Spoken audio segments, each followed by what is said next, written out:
Muy buenos días a todos. Vamos a tener un conversatorio. Hoy vamos a hablarles sobre uno de los principios generales del derecho, el enriquecimiento sin causa. Se puede decir que el enriquecimiento sin causa se presenta cuando el patrimonio de una persona se transfiere a otro individuo sin existir una causa jurídica que justifique ese traspaso. Para que exista el enriquecimiento sin causa, es necesario que se presenten los siguientes requisitos. 1. Enriquecimiento del demandado. 2. El empobrecimiento del demandante. 3. La relación causal entre esos hechos. Y 4. La ausencia de causa justificante. El enriquecimiento sin causa es un principio que tiene un origen en el derecho romano y recogido en el digesto por el emperador Justiniano, el cual sostenía que según el derecho natural y la equidad, nadie debe enriquecerse en perjuicio de otro. El principio fue contemplado para casos muy particulares, donde el afectado tenía a su disposición acciones para evitar o rectificar consecuencias injustas provenientes del rígido formalismo del derecho romano primitivo. Los romanos, para resolver las controversias, recurrían a las conditio o condiciones. En este caso en particular, establecían 5 conditio. La primera, la conditio indebiti. Esta procedía cuando una persona hacía un pago por error o un pago indebido por una deuda inexistente. La conditio ob causa datorum. Esta procedía cuando contra aquel que hubiese recibido por causa lícita que se esperaba. Sin embargo, no había tenido lugar, como por ejemplo el caso de un matrimonio no celebrado. 3. La conditio ob turpem causa. Esta procedía cuando se había realizado o prometido una prestación fundada en un acto inmoral. La conditio ex causa finita. Aquí la obligación debía carecer de una causa actual, aunque efectivamente lo hubiera tenido. Y 5. La conditio sine causa. Aquí la expresión sine causa implica que el poseedor se ha enriquecido sin razón. Existen varias doctrinas que tratan de explicar la naturaleza jurídica del enriquecimiento sin causa. La primera de ellas señalamos que es la doctrina del hecho ilícito, elaborada por Marcel Planiol. Marcel Planiol sostenía que el enriquecido incurre en un hecho ilícito al quedarse con un bien a costa de otro y sin un motivo que justifique el traspaso. Distinguía también Marcel Planiol la indemnización de la restitución. Prevaleció para Planiol la primera, la indemnización, porque es la reparación integral del daño, mientras que en la segunda se reponen las cosas al estado anterior del enriquecimiento. 2. La doctrina de la gestión de negocio impropia o anormal. Esta doctrina fue elaborada por Jean de Molombe y por Laurent también. Aquí el gestor carece de facultades de representación y actúa con ánimo de llevar a cabo la venta. La gestión debe ser provechosa para la persona a la que se realiza la gestión. La tercera doctrina, la doctrina del provecho creado. Esta doctrina fue elaborada por Georges Ripert y Tessiré. Ambos sostenían que quien crea el riesgo debe soportarlo y quien crea el beneficio debe aprovecharlo. Esta doctrina acentúa el enriquecimiento, mientras que lo medular de la figura jurídica en estudio es el empobrecimiento. Y 4. Bernard Winchey, un jurista alemán del siglo XIX, de la Escuela Histórica del Derecho, cuyos trabajos fueron desarrollados a partir de la Escuela Pandectista. No olvidemos, en otros videos lo hemos explicado, la Escuela Pandectista del Derecho fueron los primeros que entraron a analizar de forma científica el derecho romano. En este caso, su objeto de estudio para los pandectistas era precisamente el Corpus Juris Civilis, elaborado por el emperador Justiniano, que se le llamó el Digesto. Precisamente el Digesto es el nombre que lleva el canal de YouTube que tenemos nosotros y mediante las cuales se están explicando estas clases. Resumiendo entonces, Winchell desarrolla esta doctrina y sitúa el enriquecimiento injustificado en la parte especial de las obligaciones, en el apartado de los particulares derechos de créditos, no en la parte general de las obligaciones, entre las fuentes de las obligaciones. El apartado en el que se encuentra el enriquecimiento injustificado se denomina derecho de crédito de fundamentos semejantes en los contratos. Y esos derechos son, para Winchell, el enriquecimiento injustificado, la gestión oficiosa, la tutela y la curatela de bienes, la comunidad y confusión de límites. Esto nos trae a colación que los romanos también desarrollaron los cuasicontratos, y precisamente estos temas desarrollados por Winchell en esta doctrina trata varios puntos, varios temas sobre los cuasicontratos. En especial, por ejemplo, los romanos consideraban que tanto la tutela como la curatela formaban parte de aquellos cuasicontratos, porque un tutor y un curador eran nombrados o por testamento o por la ley, pero no había un vínculo de causa entre el pupilo o entre la persona con discapacidad mental y su tutor o su curador. Igualmente no había ningún vínculo de causa en la gestión oficiosa. Todos estos temas son elementos de los cuasicontratos elaborados por el derecho romano, y que se establecía que el cuasicontrato genera una obligación lícita. Si bien es cierto, no hay un contrato per se, existe entre los cuasicontratos una generación para la parte que realiza la gestión por otro, y a su vez, en la eventualidad de que realice una gestión por otro y esta se enriquece, entonces debe de contribuir al pago correspondiente a quien realizó esta acción a favor de la persona que se ha enriquecido. El enriquecimiento sin causa en el derecho comparado, podemos nosotros establecer legislación como el Código Civil italiano, el artículo 2041 del Código Civil italiano. Establece pues que quien sin justa causa se ha enriquecido en perjuicio de otra, está obligado, dentro de los límites del enriquecimiento, a indemnizar a esta última por la correlativa disminución de su patrimonio. Es extraño que la legislación italiana haya utilizado la palabra indemnizar y no devolver, porque precisamente los orígenes de esta figura jurídica de enriquecimiento sin causa tiene su esencial origen en la actio in re inverso, que el actio in re inverso no era más que una acción otorgada por el pretor a aquel tercero que haya sido perjudicado en una transacción. Inicialmente, las transacciones donde salía perjudicado era el tercero mediante un acto de negocio realizado por un esclavo o realizado por el hijo del pater familia. Entonces, ese tercero perjudicado no tenía una acción o no podía ir contra el pater familia para que se le devolviera el patrimonio o la cantidad líquida o el bien que haya salido pues del tercero a favor del pater familia. Pero el pretor utilizó la figura del actio in re inverso, que significa devolver un patrimonio que ha acrecentado otro, debería ser devuelto. Jamás la figura jurídica trató el tema de enriquecimiento sin causa como una indemnización.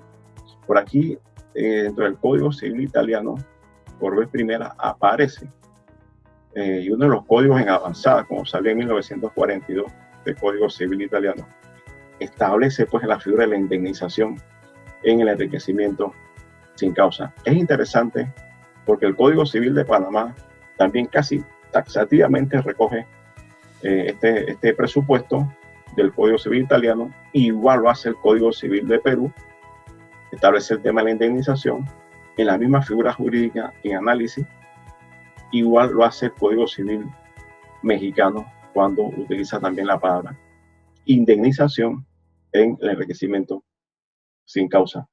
Vemos que el Código Civil alemán, mientras tanto, en su artículo 812, nos dice que la persona que sin justificación legal obtiene algo de otra persona a expensa de esta, ya sea por transferencia o por otro medio, está obligada a restituir dicho objeto.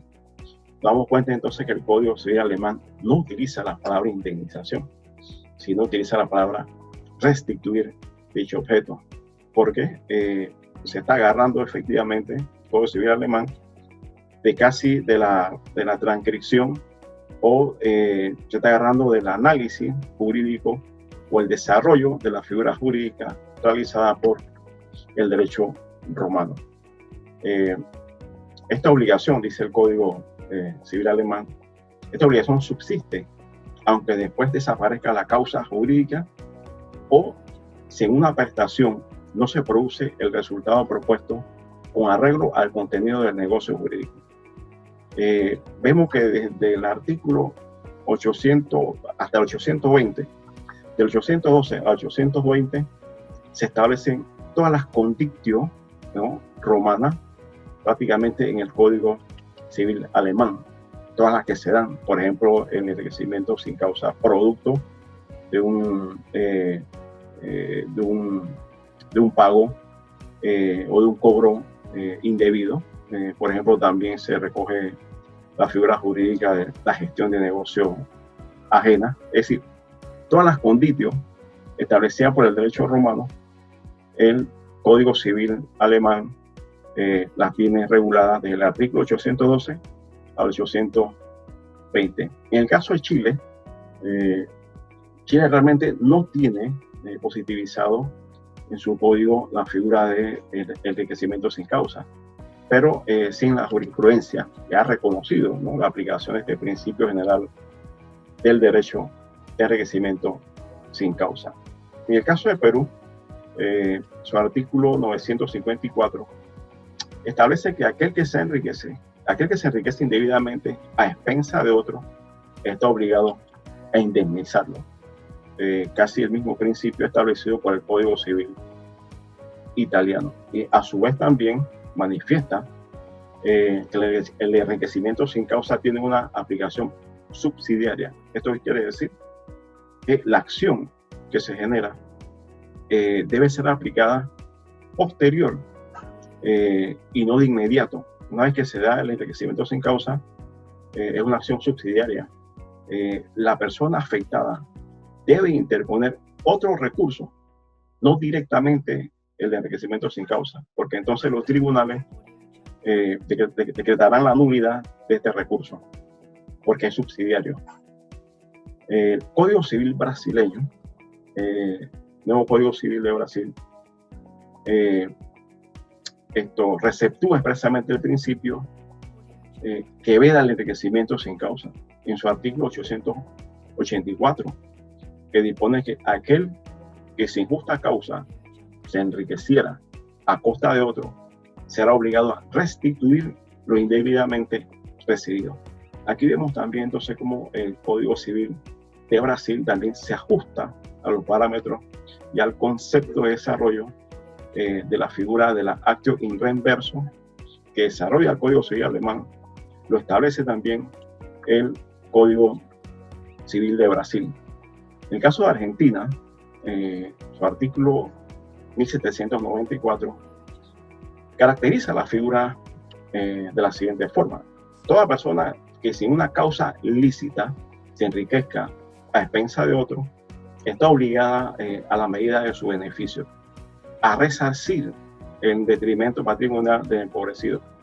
El Código Civil argentino utiliza un verbo distinto: resarcir.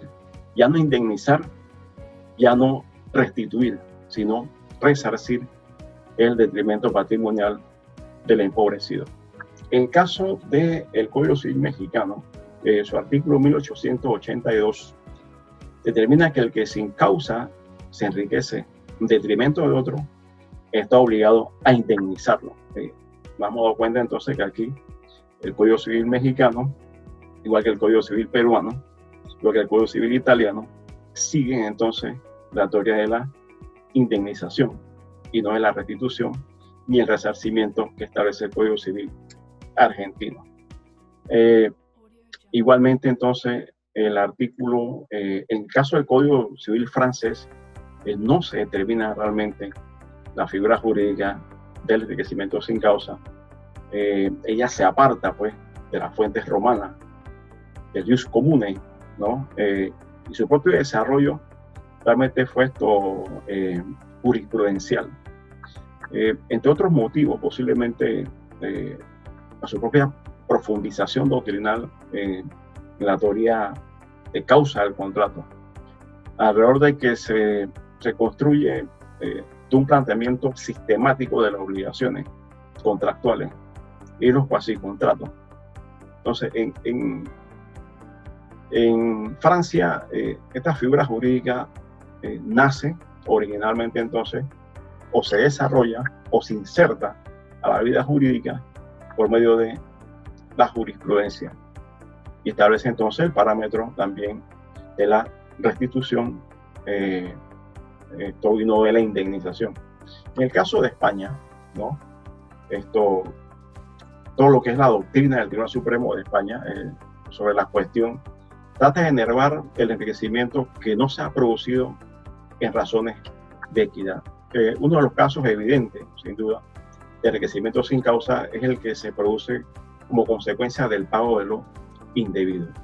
Esto es pues que aquel que recibe aquello que no tenía derecho a cobrar o que por error le ha sido indebidamente entregado, debe devolverlo.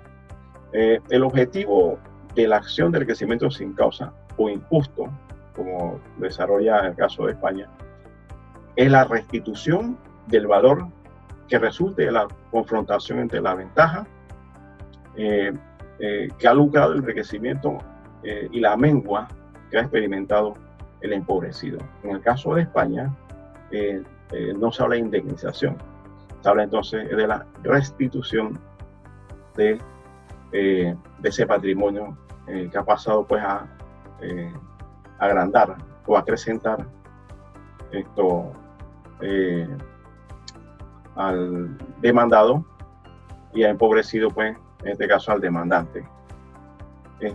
Para el Tribunal Supremo de España ha de darse los siguientes requisitos de la acción de enriquecimiento sin causa.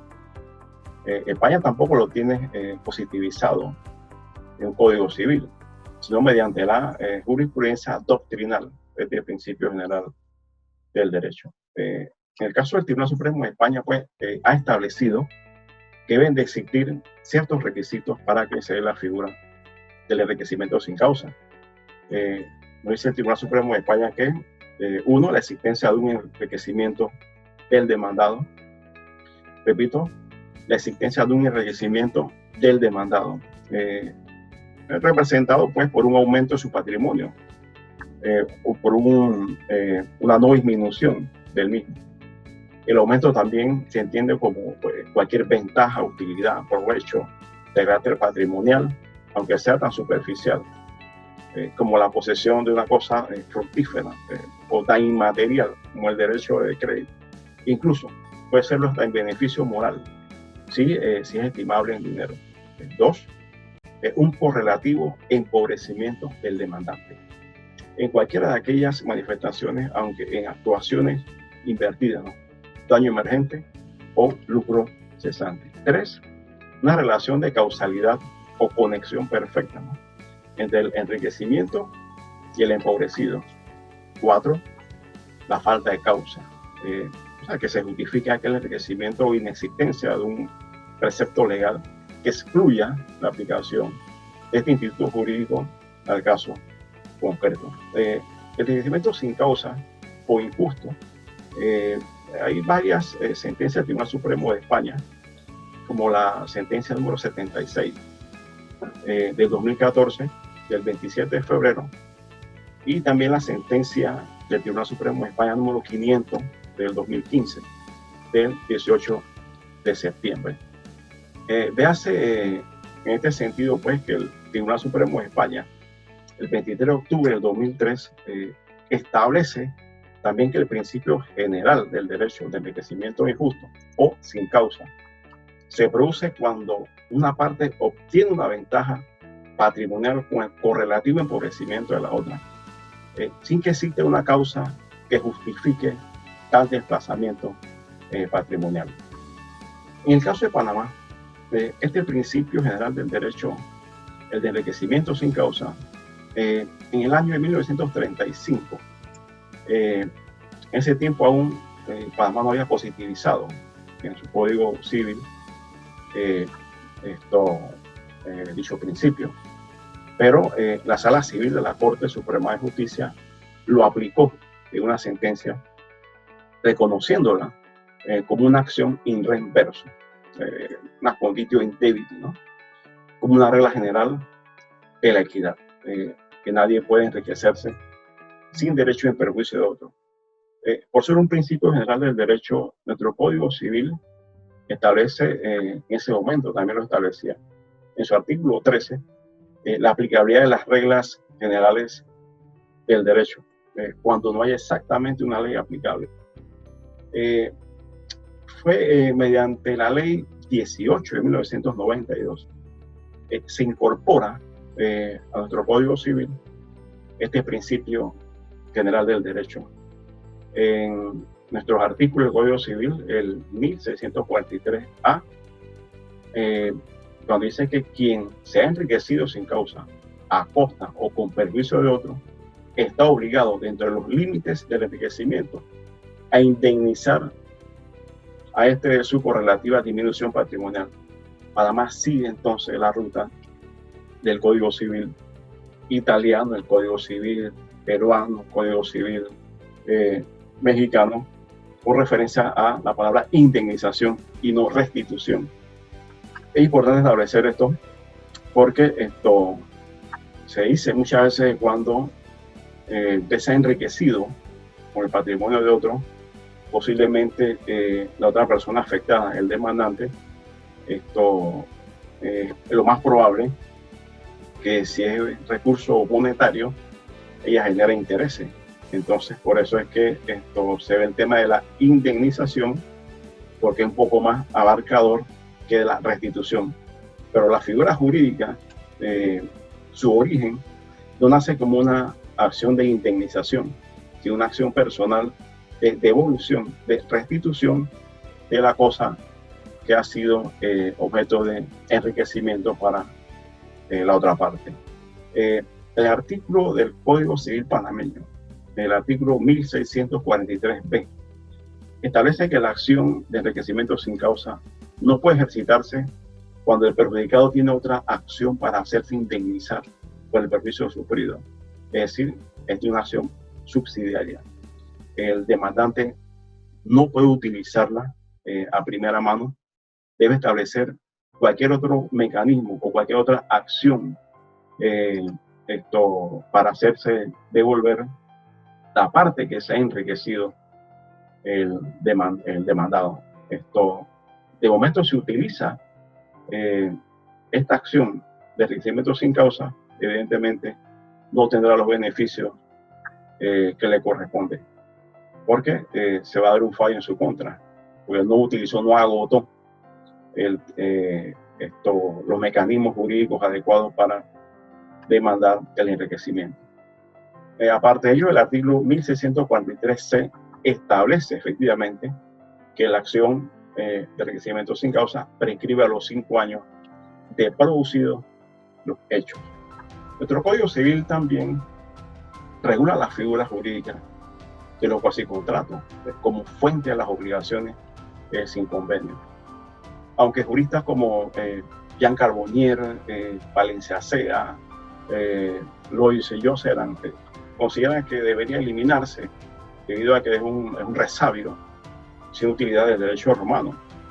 Pero estos cuasicontratos que originan muchas veces enriquecimientos sin causa son necesarios, y somos en consideración que estas figuras jurídicas de los cuasicontratos están presentes, así como surgieron del derecho romano, se desarrollaron en distintos estados del desarrollo del derecho romano, todavía son fructíferos y son prácticamente el origen, ¿no?, de todo lo que es el principio general del derecho del enriquecimiento sin causa.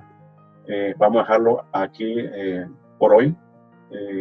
Mañana entonces tocaremos varios temas, entre ellos posiblemente estaremos abordando el tema del abuso del derecho, o estaremos viendo también, hay una figura jurídica que está para nuestro día en materia de derecho comercial, que es el leasing back.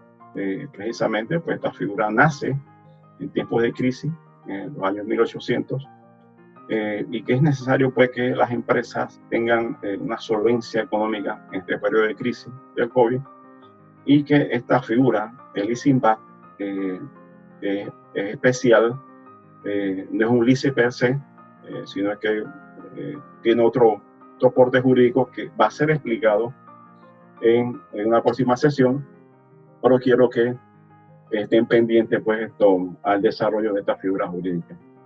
Espero que se suscriban al canal de YouTube, al Digesto, y aprecien pues todos los conocimientos que se están virtiendo, tanto estudiantes como profesionales del derecho. Nos vemos, saludos y que Dios los bendiga.